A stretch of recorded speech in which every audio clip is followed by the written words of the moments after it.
Hi, I'm Bart Hanson. I'm the owner and operator of CrushLivePoker.com. The following hand comes from our call-in show that we record at 4:45 p.m. Pacific Time every Monday.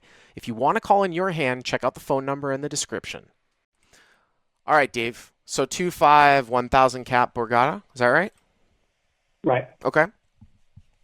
Villains in the hijack, decent player. Okay. He opens for 20. Button So calls, I call. V1 in hijack opens. V1 opens for 20. And he's been pretty frisky in late position. Okay.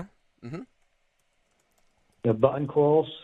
I call from the big blind with 8 of diamonds, 9 of diamonds. So you close the action. Correct. Okay. And how deep are you guys? That 1,000 I cover. All right. Cool. And I understand that different board textures, that could be a very bad suited connector. Well, it can just give you the ascent against ace king. But I mean, the guy's opening from the hijack, so he's got more than just, a very, very tight range, right? Right. Yeah. Right. There's a 60 in the middle. The flop comes out 10, jack, 4, 2 clubs and a diamond. The 4 is the diamond. Okay, so 10 of clubs, jack. So 10 of clubs, jack of clubs, 4 of diamonds, and you've got 8, 9 of diamonds, right? Yes. Okay. I check. Villain bets 35. Button folds. I call. I don't think that's a good spot to check raise, but I wanted to kind of throw that question first here. Actually, you know what? When you had sent me this hand and I had just looked over it sort of briefly, I do think that this is actually a good spot to check raise with your back, especially with the backdoor diamond draw, because you would clean out some of the reverse implied odds that you're a little bit concerned about. I don't think that he's going to bet call against you, Dave. I mean, you're a sort of an older guy, right? That's perceived to be tight.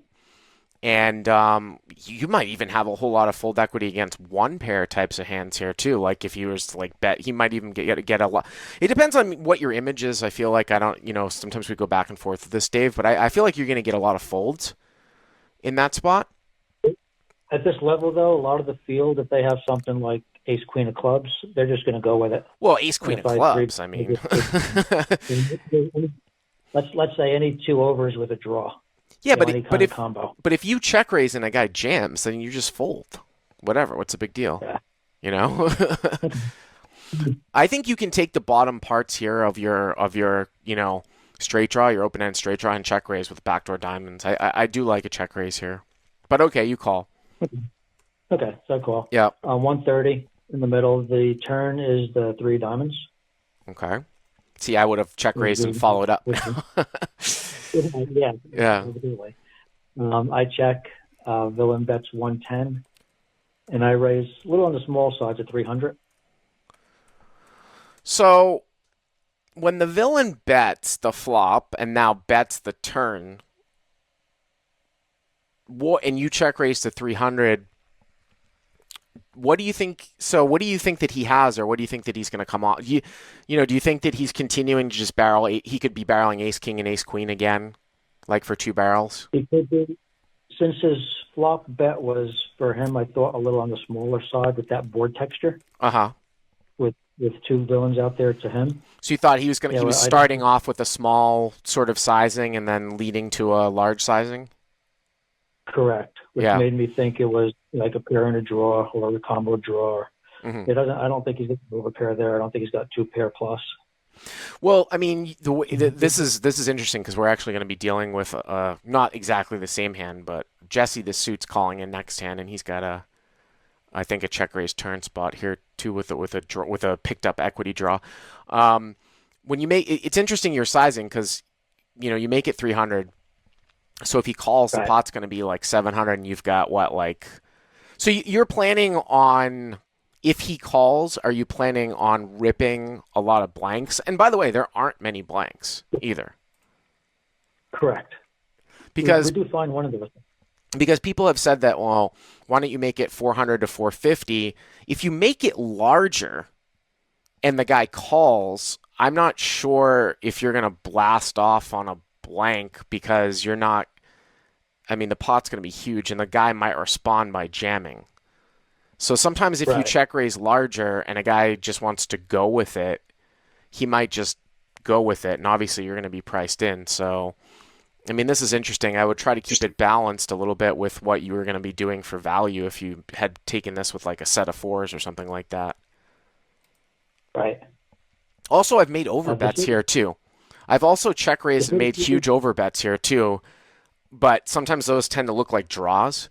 But I've done it with made yeah. hands, so But I'm trying to make this look a lot like value rather than a draw. And if I did have a set of fours, I would have check raised flop. yeah. And I didn't check raise flop with this because I didn't think I had full equity there on a lot of the hands that he'd be in there with. Yeah. So you make it 300. Yeah. Right. So I guess you don't mind so much that small sizing. I don't. If The you're going to river, follow through, I don't mind it. I mean, I don't know if there's a difference between 300 here and like 400 in terms of if you were to make it a larger sizing and he had an overpair, would he come off of it versus you making it a smaller sizing and he's not? And then are you going to follow through? I mean, those are the questions that are going to be that I have to ask. If you're going to make this sizing and follow through with a bluff on some runouts, then yeah. then fine. But if you're not, then I would like a little bit of a larger sizing and put him sort of in a tough spot. Okay. Yeah, that was the plan. I thought if I did make it much more than, let's say 350, Get much more than 350. awkward sizes, right? Yeah, and I don't really have enough to push him off on the river. Yeah. So he calls. He calls. Yep. River is a two of spades, which is about as pretty as you can get. I mean, you gotta go with your plan. I would think. And that's the key question that I have here. I mean, here's the thing. I mean, when you look back at this, and again, people have said, well, it depends on what type of player you're up against, because there's a theoretical issue here, is that if you're going to squeeze pocket jacks and pocket tens pre-flop to a hijack open and a button call, then you're repping very, very thin, meaning that you're repping like pocket fours. And yeah, you could close the action with Jack 10, but on a wet board like this, how often are you slow playing those hands? You're not really supposed to slow play from out of position that much on a wet board. So if the guy has card sense or he understands poker even to a certain level, which maybe 2-5 players don't, and they just look at you as an older guy, then I did say that he was decent though, so I put him in that category. Well, that's why I like a check raise more on the flop here, because if he's going to call down with a hand, like if I'm in the cutoff spot here, Dave, and I decide like, all right, well, I'm going to take a stand here against Dave, then you're not repping much. Do you see what I'm saying? Like, you're not repping much by check raising turn if I think you fast play a lot of hands from out of position. You 3-bet tens and jacks pre-flop, and you do a fair. I mean, you're not really like check call, check raising Jack 10 or pocket fours. Then a lot of things have missed. You see what I'm saying? Yeah, I do. So river's a deuce of spades. Okay. So and the biggest question I had here was whether I was supposed to check raise the flop, but the size on the river. And the reason why is you had mentioned it in, I think, your last podcast, maybe it was the last call-in show, and it came up a couple of times from me talking to people in the regatta, is the perception of a value bet on the river versus a bluff. That you can sometimes get more fold equity by betting smaller, you mean? Yes. Yeah. Yeah. I decided to bet 450 here for that reason. I didn't know if that was so the pot has 7 and change, and you bet 450, but you have 600 left basically. So you could have either moved all in or bet 450. If you had moved all in, you would be betting like 600. Is that right? Something, or maybe 625. Well, Villain had the effective stack. He had about 175 left after the 450 bet. Right, so 625. So you could either move all in for 625 or bet 450. Is that what you're saying, basically? Yeah. Yes. I don't know in this spot. I don't know if it matters. I haven't necessarily grasped that. If it's true that 450 gets the same fold equity as 625, then yeah, bet 450. I don't know if that's the case in this spot. Obviously, you must be thinking about it. Yeah, which is why the call. Yeah. Just a couple of comments. This is not the same table, but the same weekend. I was in a spot where we ended up folding aces, and the guy next to me said, "If you bet bigger, I bet you would have called that," as opposed to a 2/3 pot size bet in the river where I folded. Yeah. And Maybe. there was another comment from somebody else that suggested the same thing, where I think the field views that 2/3, 3/4 pot size more value-y Uh-huh. rather than, and the bluffs are the bigger ones. And anyway, I went with the 450. 450. Okay, And I can get on board. he tanked for quite some time, Mm-hmm. and then said, I missed all my outs, but I still have a pair, and sometimes a pair is good here.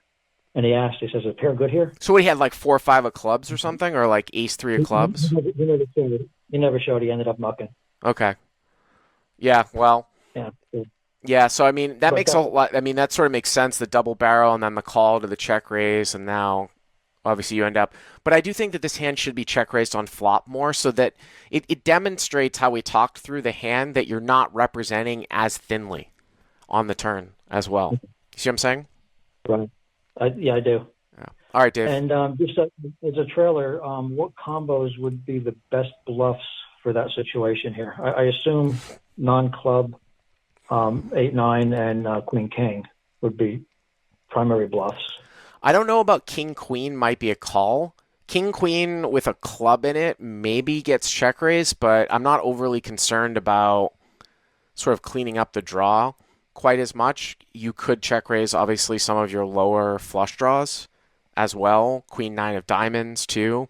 I mean, listen, I'm not the best Right. at necessarily picking combos off the top of my head, like some of those solver expert guys are. But just, I mean, my gut is that I check raise this flop with 8 9 of diamonds. Okay. All right, Dave, take it easy. Thanks Thanks. for the call. Bye. Hey guys, if you like what you've seen here, please click on the subscribe button and you'll get notified every time we put up a new video.